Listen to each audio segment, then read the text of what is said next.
네, 지난번에 이어서 계속 강의를 하도록 하겠습니다. 계속 썰레트문과 관련된 거 우리가 SQL 문법 좀 더 배워보도록 할 거고요. 하나씩 좀 보도록 하겠습니다.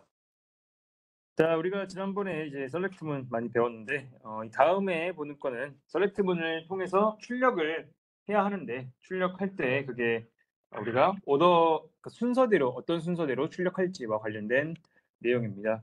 자, 이거는 별로 어렵지 않고 쉽게 그냥 뒤에 오더 바이라고만 적어주면 돼요. 오더 바이 적고 어떤 속성을 기준으로 내가 뭐 오름차순 내림차순을 표현할 건지 이렇게 적어주면 되겠습니다.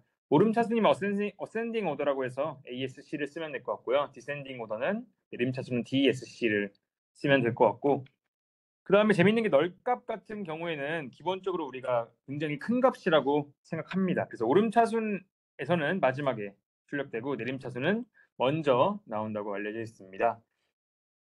자, 그 다음에 정렬할 때도 예를 들어서 뭐 학생 정보들을 뭐 성적 순대로 나열한다고 쳤을 때 그럼 뭐 동점자가 있을 때는 어떻게 해야 될지 예를 들어서 기준에 두 번째 기준이 있는 경우는 뒤에다가 또 어떤 속성으로 뭐 ascending, descending 이렇게 적어주면 됩니다. 그래서 여러 기준에 따라 정렬을 하려면은 기준이 되는 속성을 몇 가지를 제시하면은 그거에 따라 가지고 된다고 볼 수가 있겠습니다. 자, 그래서 좀 더 부분은 자, 예를 들어서 여기 있는 것처럼 우리가 들려봤을 때 고객 테이블에서 고객의 이름, 나이, 등급을 검색하되 나이를 기준으로 내림차순을 해보자 라고 하면은 원래랑 똑같이 하지만 오더바이의 나이에 내림차순 적어주면 되겠습니다. 그러면 널값이 큰다고 했으니까 널값을 가장 먼저 나오고 그 다음에 내림차순으로 이렇게 나오는 것을 확인할 수가 있겠습니다. 자, 그 다음에 한번 보면은 그 다음에는 정렬 검색을 하는데 주문 제품 기준으로 오름차순, 그 다음에 동일할 경우에는 수량 기준으로 내림차순 해라.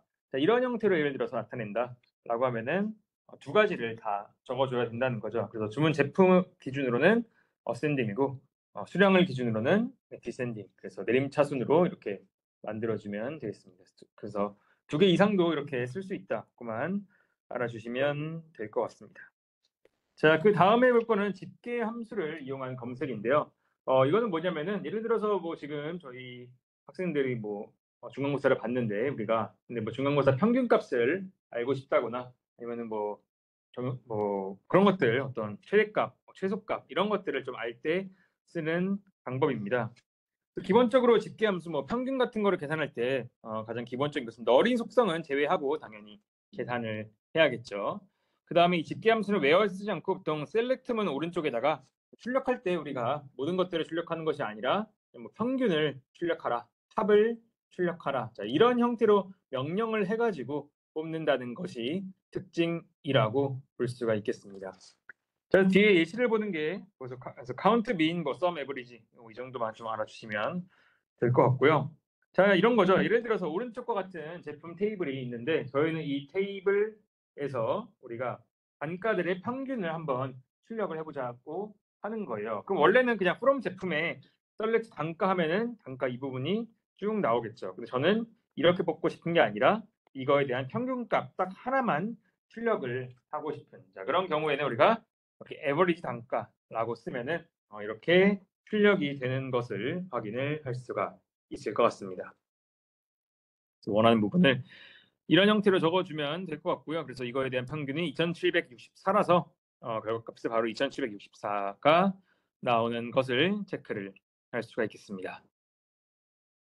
자, 그 다음에 예를 들어서 이렇게 해볼게요. 한빛 제과에서 제조한 제품의 재고량의 합계를 제품 테이블에서 검색해보자. 약간 조건문이 들어간 형태인 거죠. 근데 조건이 있는 경우는 제가 전에 말씀을 드렸지만 이거는 웨어에다가 한빛 제과가 한빛 제과인 거에 조건만 걸면은 한빛 제과만 데이터 투필들을 따로 빼낼 거고 그럼 그 상황에서 우리가 썸 재고량이라고 하면은 한빛 제과와 관련된 재고량 여기 이거 하나 있고요. 이거 하나 있고 세 가지 이 세 가지를 합쳐가지고 뭐 6,500개 이렇게 얘기를 할 수가 있겠습니다. 그래서 우리가 집계 함수를 이용해서 할 때는 select 뒤에다가 어떠한 형식으로 표기를 하게 하는지, 자, 이 부분에 대해서 유심히 봐주시면 될 것 같습니다. 자, 그 다음에 집계함수를 이용해서 우리가 이제 예를 들어서 고객이라고 하는 테이블이 있는데 몇 명이 등록되어 있는지를 한번 검색을 해보도록 할게요. 개수를 세는 문제입니다. 자, 그때 보통 그러면 우리가 보통 일반적으로 속성 하나를 정해가지고 카운트를 적으면 되겠죠. 예를 들어서 카운트 고객 아이디를 해서 하면은 7개가 있다. 근데 이때 문제가 뭐가 있냐면은 우리가 고객 아이디를 기준으로 했을 때 기본 키로 하는 게 당연히 좋겠죠. 왜냐하면 이럴 때 7개가 나오지만 나이처럼 우리가 널값을 허용하는 변수들에 대해서 카운트를 해버리면은 우리가 널값인 부분, 이 데이터가 있으면은 전체 데이터의 개수를 할 수는 없겠죠. 그래가지고 이럴 때는 카운트를 해보면 6개가 나오는 경우가 있겠습니다. 그래서 그냥 투플 값을 계산하고 싶다라고 하면은 우리가 이렇게 기본 키를 이용해서 검색하거나 아니면은 가장 아래쪽에 있는 것처럼 카운트 이렇게 별표를 많이 씁니다. 그래서 별표를 쓴다면은 그냥 전체 투플 개수가 몇 가지가 있는지를 어떻게 보면 물어보는 거고요. 그래서 카운트 별표에서 고객 수 하면은 투플이 7개이기 때문에 이렇게 나오는 경우를 볼 수가 있겠습니다. 그래서 이런 식으로 할 때는 카운트 별표로 표기한다라고 봐주시면 될 것 같습니다. 그래서 정확한 개수면 기본 키나 별표를 써서 한다고 볼 수 있고요. 자, 그 다음에 조금 더 보는데 예를 들어 개수 같은 거를 셀 때 서로 다른 유니크한 개수를 센다라고 하면은 그러면은 우리가 제조업체가 총 몇 개가 있는지를 찾아보는 거죠. 근데 그냥 가져오면은 그냥 썸하면은 7개가 나올 수도 있겠지만 예를 들어서 우리가 디스팅트 제조업체 이렇게 쓰면은 제조업체 중에서 중복된 건 없애고 따로따로 나오는 것만 빼가지고 진행하는 거잖아요. 그래서 그렇게 나오면 결과 테이블에 제조업체 수 3개 이렇게 결과가 나오게 됩니다. 그래서 제조업체 수가 서로 다른 거 3개가 나온다고 볼 수가 있겠습니다. 자, 그래서 여기까지가 간단한 집계 함수를 하는 검색 지난번에 못 나간 부분 나가봤고요. 그 다음에는 새롭게 저희가 하는 지금 SQL PPT로 넘어가서 해보도록 하겠습니다. 그래서 제가 오늘 올린 새로운 PPT 다들 열어주시면 될 것 같고요. 자, 그래서 한번 저희가 보도록 할게요. 이 새로운 PPT는 제가 실수를 해가지고 한 10장, 앞에 10장은 약간 중복된 게 나왔습니다. 그래서 이거는 좀 빼고 넘어가도록 할게요. 그래서 새로운 PPT에서 11장부터 다시 좀 나가보도록 하겠습니다. 그래서 새로운 PPT 앞에 10개는 겹쳐가지고 빼고 11장부터 나가보도록 할게요. 자, 그래서 우리가 집계 함수를 써가지고 뭐 평균 계산하거나 개수를 세거나 이런 것들을 해봤습니다.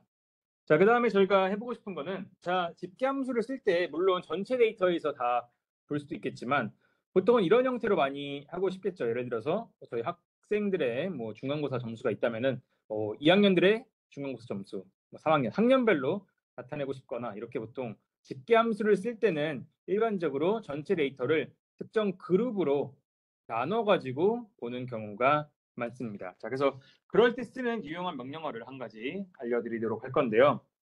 자, 그래서 대표적으로 그룹 바이라고 하는 게 이렇게 있습니다. 자, 그룹 바이. 자, 이거는 뭐냐? 그룹 바이라고 하는 키워드를 쓴 다음에 뒤에다가 내가 원하는 뭐 학년이라던가 아니면 학과라고 하는 이런 속성을 적으면은 그 속성에 대해서 우리가 데이터를 그 그룹으로 나눈 다음에 그 다음에 집계 함수로 뭐 평균을 보여준다거나 개수를 보여준다거나 라는 형태로 사용 가능한 굉장히 유용한 유용한 형태의 함수라고 볼 수 있겠어요. 그래서 그룹 바이를 통해서 특정 속성, 그래서 뭐 학년이라든지 아니면은 뭐 학과라든지 이런 게 같은 데이터 투플들을 모아가지고 어떤 그룹별로 좀 정보를 뽑아내고 싶을 때 쓰는 게 그룹 바이라고 하는 함수라고 볼 수가 있겠습니다. 그래서 기본적으로 그룹 바이 키워드와 함께 그룹을 나누는 기준에는 속성을 지정을 다 해주고 그다음에 그룹 바이를 써가지고 그룹별로 뭔가 나타내고 싶은데 여기에도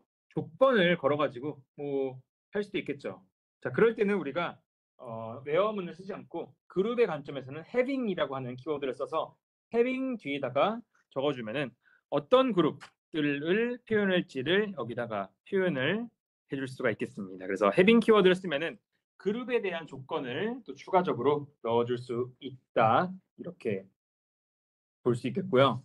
그래서 그룹의 기준이 된 속성을 셀렉트절에서 또 적어 주는 것도 좋습니다. 왜냐하면 어떤 그룹을 기준으로 셀렉트 우리가 표현했는지 또 좋은데 사실 이렇게만 들으면 조금 여러분들이 실제적인 내용 이해가 어려울 것 같아가지고 제가 따로 이렇게 표기를 실제 뒤에 예시를 보도록 할게요. 자, 이런 겁니다. 예를 들어서 주문 테이블에서 주문 제품별 수량의 합계를 검색해보자 라고 하는 문제를 푼다고 생각해 볼게요. 그러면 실제 데이터는 여기 왼쪽에 뒷장의 왼쪽에 있는 것처럼 뭐 P03은 10개, P01은 5개, 그다음 또 P01 19개 이렇게 나오겠죠. 자, 그럼 우리는 여기 중에서 이것들을 그룹 제품이라고 하는 이 속성에 따라서 그룹을 만든 다음에 그 그룹별로 서메이션에 대해서 비교를 하는 것이 목적이라고 볼 수 있겠는 거죠. 오른쪽 그림처럼. 자, 주문 제품별로 우리가 주문 수량을 다 이렇게 하나씩 다 표현하는 거라고 볼 수가 있겠습니다. 그래서 한번 보면은 자, 주문 제품 우리가 주문 제품 이렇게 있으면은 그룹 바이 주문 제품은 이 주문 제품별로 하나씩 다 나온다고 보는 거죠. 근데 우리는 주문 제품이 뭔지도 적어줄 뿐더러 거기다가 총 주문 수량이 어떤지도 한다면은 썸 수량하면은 아까 뭐 P01은 5개, 여러 개 합쳐서 24개라고 하는 형태로 모을 수가 있는 겁니다. 그래서 이렇게 집계 함수를 쓰되 이것을 전체 데이터에 대해서 다 하는 게 아니라 특정 속성을 그룹으로 나눠 가지고 우리가 집계 함수를 써야 되는 경우 그때는 그룹 바이를 쓰고 그 뒤에 내가 원하는 이런 속성을 적어주면 된다라고 볼 수가 있겠습니다. 그래서 그 예시를 한번 봤다고 생각해 주시면 좋을 것 같고요. 자, 그 다음 거 한번 보도록 할게요. 자, 예를 들어서 이런 거죠. 자, 제품 테이블에서 우리는 제조업체별로 제조한 제품의 개수랑 가장 비싼 단가를 찾아보라는 거죠. 그럼 딱 보면 여러분들이 생각나야 하는 게 개수 같은 경우는 뭐 카운트를 쓰면 되겠다. 그 다음에 뭐 비싼 거 그럼 맥스 값을 쓰면 되겠죠. 그 다음에 제조업체별로 나타내야 되니까 여기는 당연히 그룹 바이가 이렇게 들어가겠죠. 그래서 그룹 바이 제조업체별로 이렇게 당연히 한 다음에 그 다음에 우리는 카운트 별표에서 개수를 세고 그 다음에 맥스 단가에서 단가 중에 가장 비싼 것들을 출력하면은 그러면 대한식품이라고 하는 것은 지금 여기 보면은 대한식품이 1개, 2개가 있는데요. 이 중에서 개수는 당연히 그러니까 제품 수가 카운트했으니까 2개가 나오는 거고 그 다음에 최고가가 여기 이 둘 중에 맥스를 추론한 거니까 4,500이 나온다고 볼 수 있겠습니다. 그래서 대한식품은 제품 수가 줄고 최고가가 4,500이다라고 하는 결론을 내릴 수가 있겠습니다. 그래서 그룹별로 검색하는 이런 형태 알아봐 주시면 될 것 같고요. 자, 그래서 뭐 그 다음에 나오는 게 우리가 그룹별로 검색을 하고 싶은데 근데 어떤 특정 조건이 있어가지고 우리가 조건을 넣어야 하는 경우는 제가 having이라고 하는 절 뒤에다가 적어야 한다고 말씀을 드렸죠. 자, 그래서 한번 보도록 할게요. 자, 제품 테이블에서 제품을 지금 3개 이상 제조한 제조업체별로 제품의 개수랑 제품 중 가장 비싼 단가를 검색해보자 라고 해볼게요.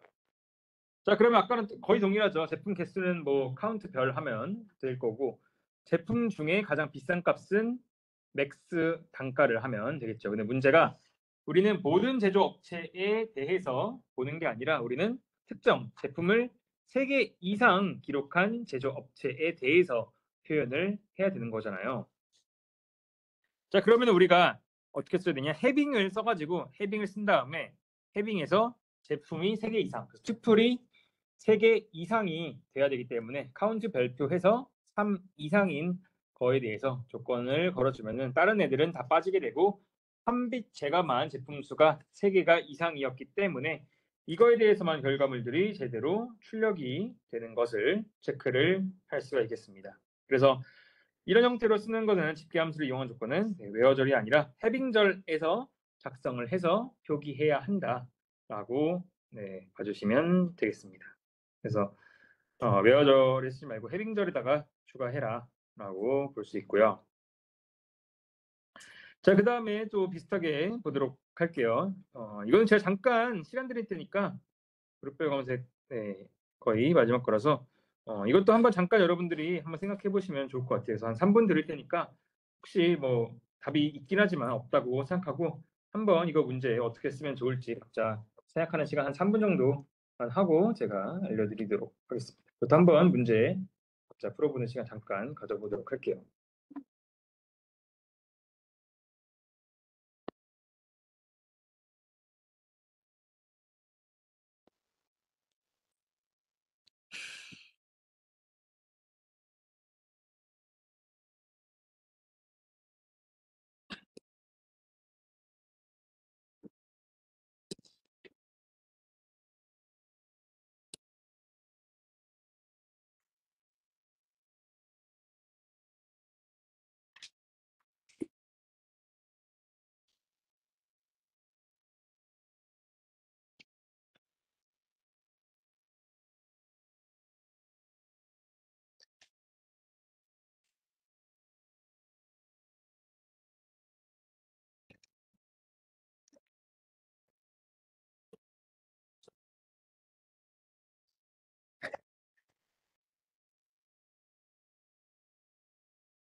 네, 여러분 다 봤다고 생각하고 한번 보도록 하겠습니다.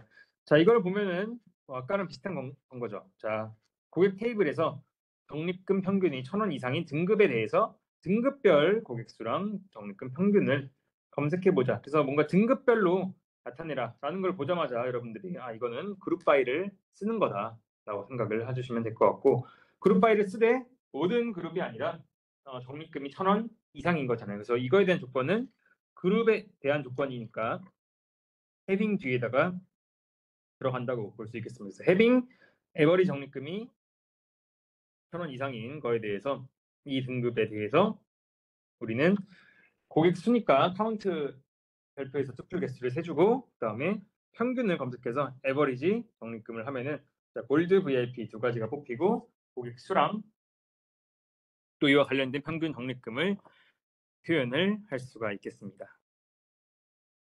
자, 그 다음에 우리가 이 그룹 바이 같은 경우는 속성을 무조건 한 가지만 적어도 좋지만 속성을 여러 가지로 적을 수도 있겠습니다. 예를 들어서 뭐 우리 반 학생들의 성적을 보고 싶은데 학년별로도 보고 그다음에 뭐 학과별로도 보고 싶다고 해볼게요. 자, 그러면은 우리가 별로 어려울 거 없이 그룹 바이 뒤에다가 내가 지금 뭐 크로스해서 보는 거죠. 그래서 두 가지를 보고 싶다면은 예를 들어서 주문 제품별로도 보고 싶고 동일하게 주문 고객별로도 보고 싶다라고 하면은 이 두 가지를 그룹 바이에 적어주면은 이 둘이 엮여가지고 모든 주문 제품과 주문 고객 하나하나에 대해서 결과들이 나오는 것을 볼 수 있겠습니다. 그래서 그룹핑을 할 때 꼭 한 가지 속성이 아니라 여러 가지의 속성들을 활용해서도 이것을 나타낼 수 있다라고 생각해 주시면 될 것 같습니다.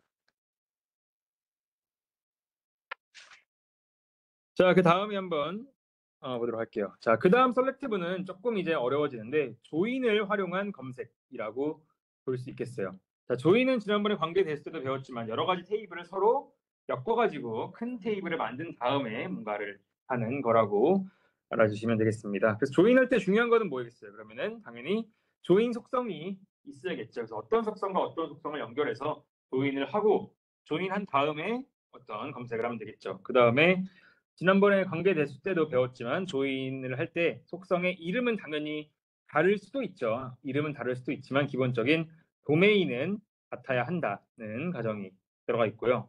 그 다음에 외래 키를 가지고 조인 속성으로 이용한다라고 봐주시면 되겠습니다.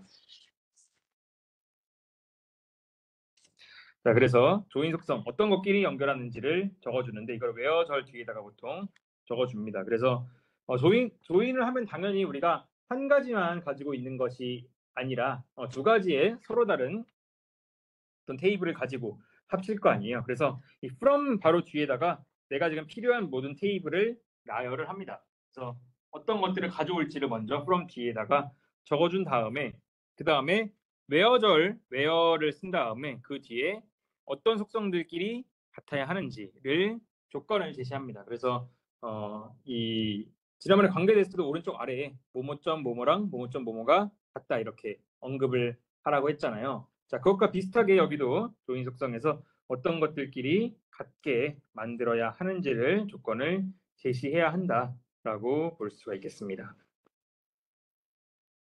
자, 그 다음에 보면은 또 같은 이름의 속성이 서로 다른 테이블에 또 있을 수도 있기 때문에 이름 같은 경우는 겹칠 때는 우리가 주문점, 주문 고객, 자 이런 형태로 관계대수랑 똑같이 어떤 테이블에서 온 어떤 지금 속성인지도 다 이렇게 적어주면 좋겠습니다.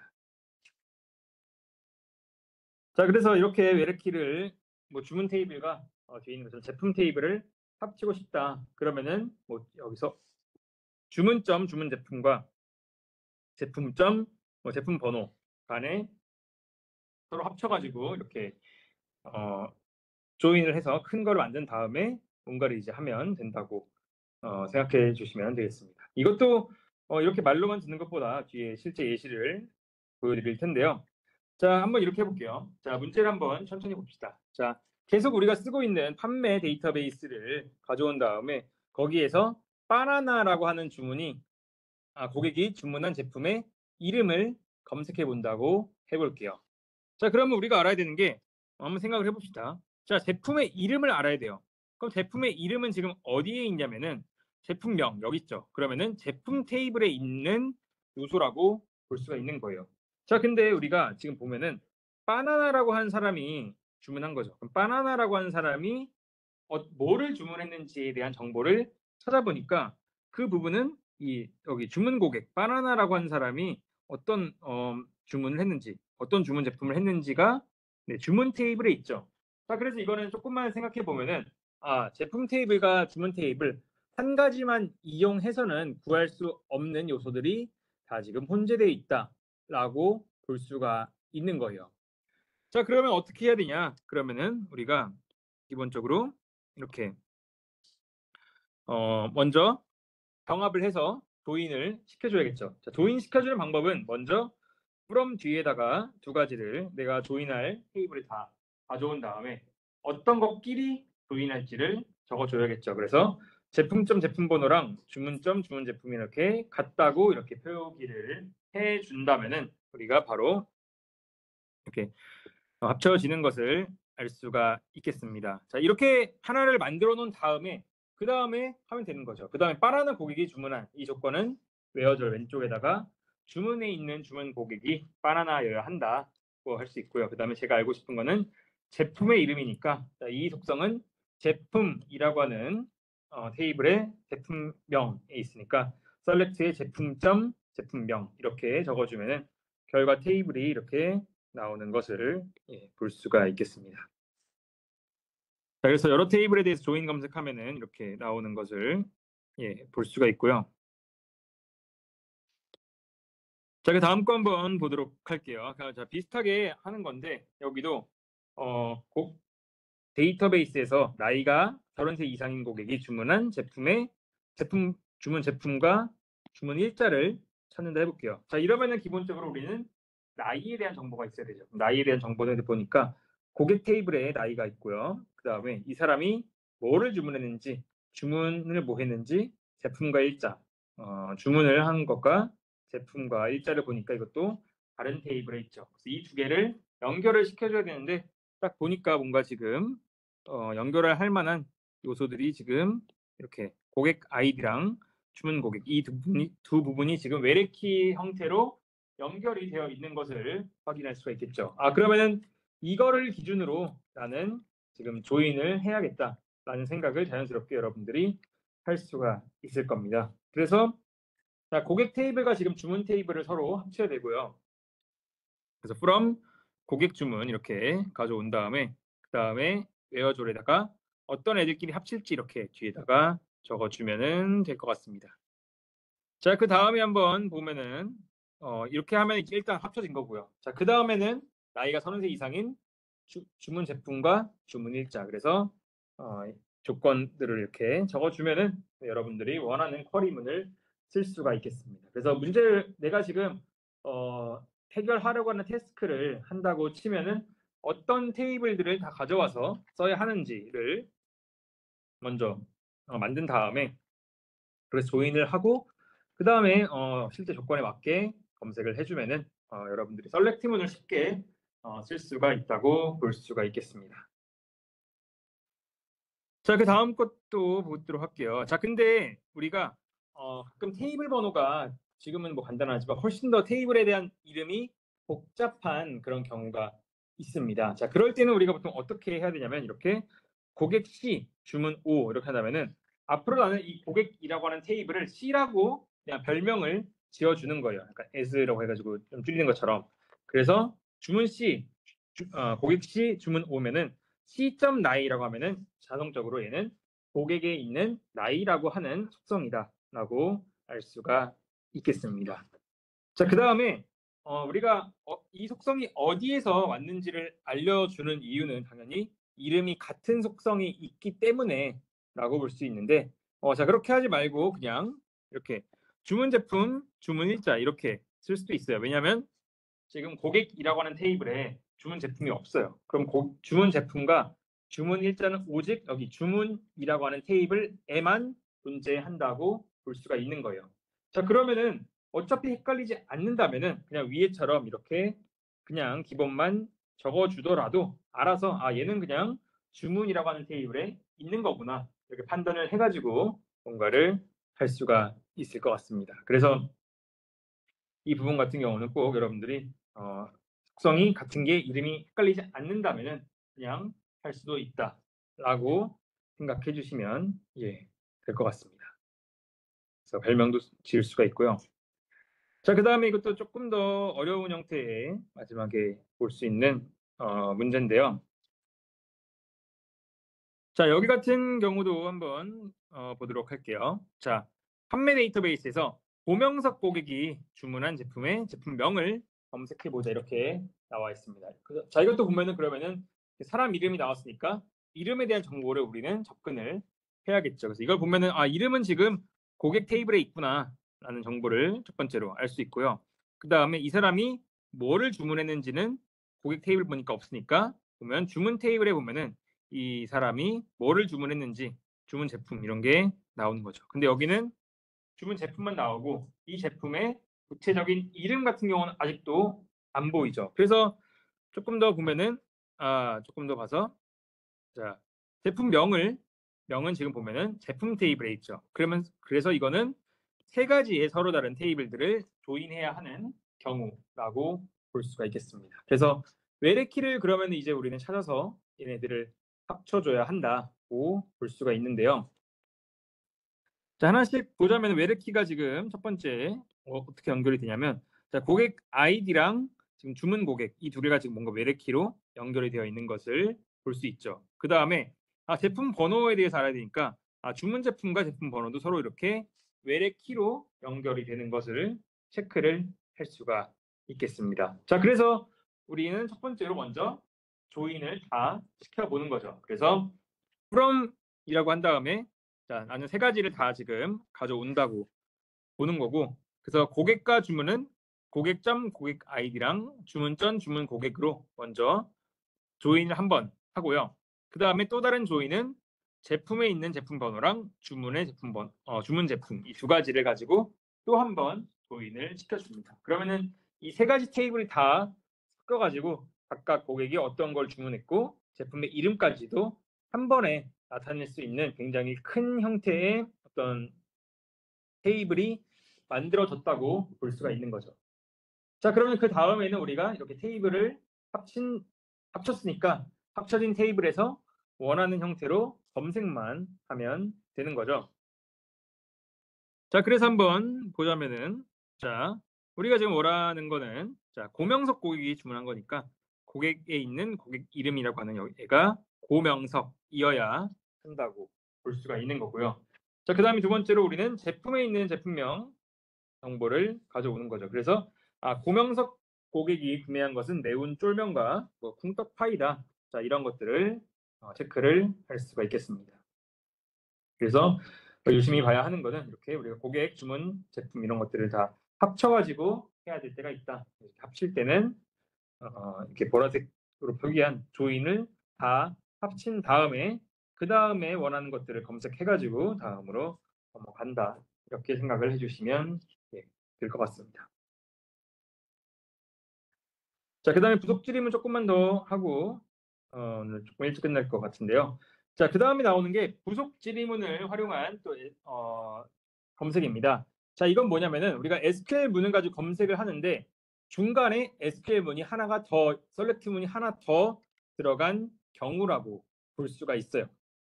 자, 그래서 예를 들어서 뭐 이런 거 있죠. 예를 들어 여러분들이 지금 뭐 시험 봤는데 자, 시험 본 학생 중에서 1등인 사람의 뭐 이름을 검색하시오. 뭐 이런 거예요. 자, 그럼 어떻게 하겠어요? 그러면은 성적을 본 다음에 맥스 성적이랑 같은 값을 가지고 있는 학생의 뭐 이름을 찾으면 되겠죠. 자, 그런 형태로 뭔가 한 번에 문제를 해결할 수 없고 두 번에 걸쳐 가지고 문제를 좀 해결해야 되는 조금 복잡한 그런 경우라고 볼 수가 있겠습니다. 그래서 셀렉트 문 안에 이 정의가 어떻게 되냐면 셀렉트 문 안에 또 다른 셀렉트 문이 있는 질인 거예요. 자, 그러면은 안쪽에 있는 좀 조그만한 셀렉트 문을 우리는 부속 질의문이라고 서브 질의문이라고 하고요. 그 다음에 정말로 딱 크게 맨 마지막에 물어보는 것이 상위 질의문 혹은 주 질의문이라고 합니다. 그래서 메인 쿼리랑 서브 쿼리 이렇게 두 개가 있다고 볼 수가 있겠는데요.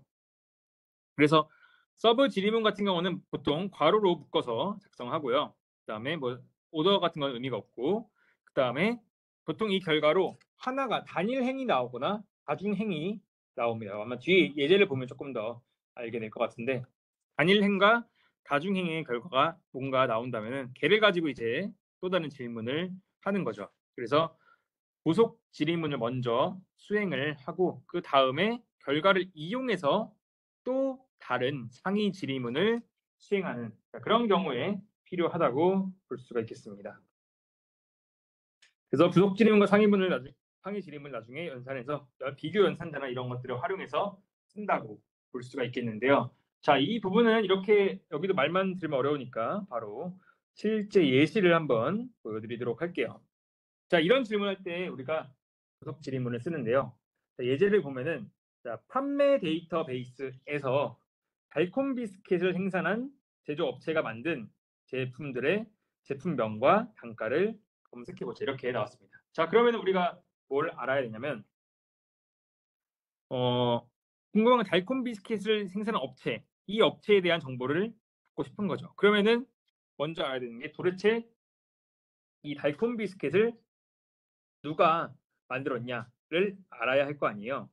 그래서 보면은 달콤 비스킷 보니까 한빛제과가 만들었어요. 사실 우리가 그러면은 이 쿼리문을 해결하기 위해서는 오른쪽처럼 이렇게 해야 되는 거죠. 우리가 제조업체가 한빛제과인데 제품을 갖고 오고 제품명과 단가를 가져오라고 해야 하는 거예요. 자, 근데 우리는 이 한빛제과라고 하는 것이 명백하게 여기서 제시된 거 아니잖아요. 우리는 얘 자체도 뭔가 검색을 해서 찾아야 한다는 거죠. 자, 그래서 어떻게 되냐? 왼쪽처럼 한빛제가가 나올 수 있게 또 다른 부속 질의문을 이렇게 만들어 준 거예요. 그래서 이렇게 해서 제품명이 달콤 비스킷을 만든 제조업체가 도대체 누군지를 질의문을 통해서 한번 물어봐서 얘가 바로 3빗제가다라고 하면은 여기 지금 괄호가 하나 있거든요. 자세히 보면 괄호가 이렇게 있는데 이 괄호 안 부분이 사실상 여기가 3빗제거가 되는 거죠. 3빗제거가 이렇게 만들어지면은 이거에 대해서 검색하는 것과 동일한 효과를 가져갈 수가 있다라고 볼 수가 있겠습니다. 그래서 결과 테이블을 보면은 3빗제가에서 만든 세 가지의 다른 제품들이 단가랑 제품명이 나온 걸 볼 수 있겠습니다. 그래서 이런 형태로 우리가 질문을 하고 그 결과에 대해서 또 다른 질문을 하는 그런 경우에 사용하는 게 우리가 부속 질의문을 활용한 검색 이렇게 볼 수가 있겠습니다. 자, 그 다음에 한번 좀 더 보도록 할게요. 자, 그 다음 거는 뭐냐면은 여기도 부속 질의문을 이용한 검색 중에 하나인데요. 자, 판매 데이터베이스에서 적립금이 가장 많은 고객과 그 사람의 이름과 적립금이 얼마인지를 검색을 해보도록 할게요. 자, 그러면 여기도 비슷한데 그럼 도대체 적립금이 가장 많은 고객이 누구인가를 지금 알아야 하는 거죠. 자, 그럼 어떻게 하냐? 우리가 적립금이 가장 많으면은 얼마여야 되는지 한번 볼게요. 자, 보니까 적립금이 이렇게 오른쪽처럼 있는데 보니까 5천이 가장 지금 적립금이 많은 사람이에요. 그래서 결국에는 적립금이 5,000원인 사람의 이름과 적립금을 알아야 한다라는 문제랑 동일하다는 거죠. 그래서 오른쪽에 있는 이거를 사실은 저희는 물어봐야 하는 거예요. 근데 이 5,000원을 그냥 5,000원이라고 값을 쓰는 게 아니라 5,000원이라고 하는 것은 적립금 중에서 맥스 값을 무조건 가지는 거죠. 그래서 어떻게 표현했냐면 select max 적립금 from 고객 이렇게 하면은 자, 이 괄호에 있는 이 부분이 바로 5,000이라고 하는 값 자체를 가지게 되는 겁니다. 그러면은 여기가 5,000이기 때문에 오른쪽처럼 where절에 적립금이 5,000인 고객 이름과 적립금을 가져와라 라고 하는 것과 동일하게 결과들이 나온다고 볼 수가 있겠습니다. 그래서 여기도 이거는 이 결과물이 단일한 행위 나오기 때문에 비교 현자를 써가지고 뭔가를 또 했다고 볼 수가 있고요. 자, 그래서 여기서 중요한 게 우리가 부속 질의문 조금만 봤었는데 기본적으로 셀렉트문 안에 또 다른 셀렉트문을 포함하거나 이런 거를 할 때 쓰는 게 부속 질의문이라고 볼 수가 있겠습니다. 그래서 어떻게 보면 가장 좀 어려운 형태였다고 볼 수가 있을 것 같아요. 그래서 여기까지가 부속 질의문 가장 기본적인 형태를 봤다고 볼 수 있고 제가 다른 분만이랑 좀 맞춰야 되기 때문에 일단 여기까지 오늘은 좀 일찍 끝내도록 할게요. 어차피 아직 시간이 있어가지고 여기까지 하고 부속 질의문 나머지는 저희가 저희가 다음 수요일 날 진행하도록 하겠습니다. 그리고 당연히 다음 주 그리고 5일은 빨간 날은 저희가 휴일이니까 이날 또 휴일인 거 강의 없는 거 알아주시면 될 것 같습니다. 네, 그리고 여러분들 오늘 아직 시간 좀 있긴 한데 여러분들 나중에 그 시험지 관련해서 체크하고 싶으면은 저희 그 조교 강의실에 가가지고 얘기를 하면은 바로 체크를